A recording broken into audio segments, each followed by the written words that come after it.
Hello नमस्कार दोस्तों, आपका ऑनलाइन एग्जाम में स्वागत है। दोस्तों, अगर आप हमारे चैनल पर नए हैं तो हमारे चैनल को सब्सक्राइब करें और बेल आइकन को भी दबाएं, जिससे नए नए वीडियो का नोटिफिकेशन आपको मिलता रहे।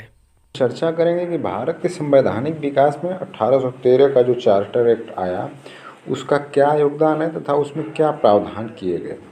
तो सबसे पहले मित्रों, इसमें कंपनी को व्यापार करने के लिए 20 वर्ष की और अनुमति दे दी गई और इस एक्ट के माध्यम से एक और प्रावधान किया गया। कंपनी के भारत के साथ व्यापार के एकाधिकार को खत्म कर दिया, लेकिन चाय तथा चाइना के साथ व्यापारिक एकाधिकार को बनाए रखा गया, क्योंकि इससे बहुत ज़्यादा कंपनी को मुनाफा होता था।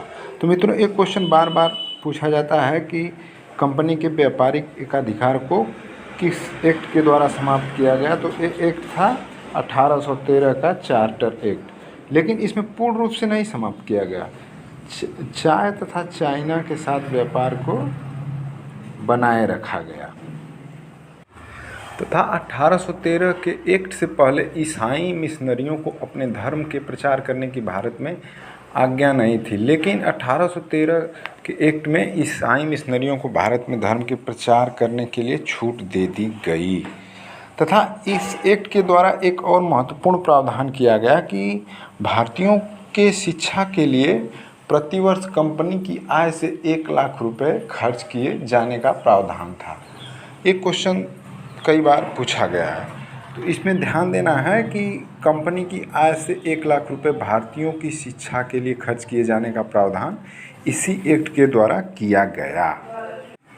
तो मित्रों, इस एक्ट के द्वारा जो परीक्षा की दृष्टि से महत्वपूर्ण प्रावधान है वो एक पहला ये है कि कंपनी की आय से प्रतिवर्ष भारतीयों की शिक्षा के लिए 1 लाख रुपए का खर्च किया जाना तथा कंपनी के व्यापारिक एकाधिकार को खत्म किया जाना। यानी कि इससे पहले कंपनी भारत में व्यापार कर सकती थी, लेकिन इस एक्ट के माध्यम से अब कंपनी के अलावा अन्य लोग भी भारत के साथ व्यापार कर सकते थे। लेकिन व्यापारिक एकाधिकार में चाय तथा चीन के साथ एकाधिकार को बनाया रखा गया तथा इस एक्ट के माध्यम से ईसाई मिशनरी जो पहले अपने धर्म को प्रचार भारत में नहीं कर सकते थे, लेकिन इस एक्ट के माध्यम से ईसाई मिशनरियों को यहाँ आने और अपने धर्म के प्रचार करने का भी अधिकार दिया गया तथा इस एक्ट के माध्यम से कंपनी को भारत में व्यापार करने के लिए 20 वर्ष और बढ़ा दिए गए। अब मित्रों, हम बात करेंगे कि संवैधानिक विकास के क्रम में अगला एक्ट 1833 का चार्टर एक्ट आया।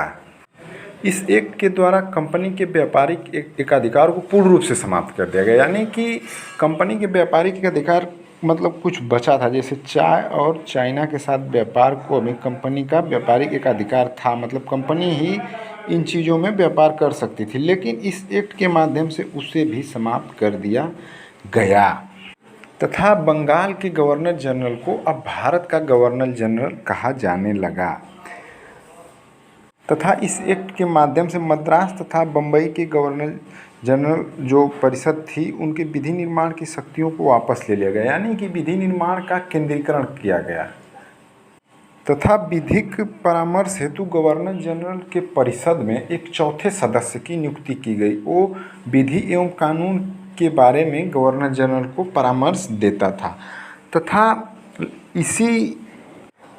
इसी एक्ट के द्वारा भारत में दास प्रथा को अवैध विधि विरुद्ध घोषित किया गया तथा 1843 ईस्वी में उसका उन्मूलन कर दिया गया तथा इस अधिनियम के द्वारा किसी व्यक्ति को धर्म, जन्म स्थान, मूल वंश या रंग के आधार पर अयोग्य न ठहराने का उपबंध किया, बशर्ते पूर्ण रूप से इसका पालन नहीं किया गया, लेकिन एक औपचारिक रूप से कंपनी के द्वारा एक व्यवस्था की गई तथा इसी एक्ट के द्वारा एक विधि आयोग का गठन किया गया है। यानी कि ये महत्वपूर्ण क्वेश्चन है। यहाँ से क्वेश्चन पूछता है कि उस विधि आयोग का अध्यक्ष कौन था। तो इसी एक्ट के द्वारा जो विधि आयोग का गठन किया गया उसका अध्यक्ष लॉर्ड मैकाले था।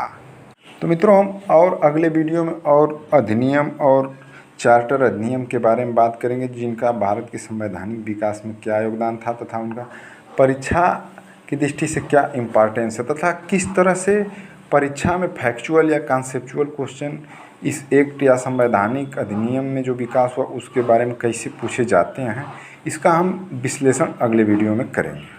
दोस्तों, अगर आप वीडियो से जुड़े लेक्चर का PDF डाउनलोड करना चाहते हैं तो हमारे टेलीग्राम चैनल पे जाके आप हम उसे डाउनलोड कर सकते हैं। उसका लिंक हमारे वीडियो के डिस्क्रिप्शन में दिया होगा। दोस्तों, ये इस टाइप दिखता होगा, ऑनलाइन एग्जाम 1 करके हमारा टेलीग्राम चैनल है, वहाँ से आप ज्वाइन कर सकते हैं। Thanks for watching. मिलते हैं किसी अन्य वीडियो में।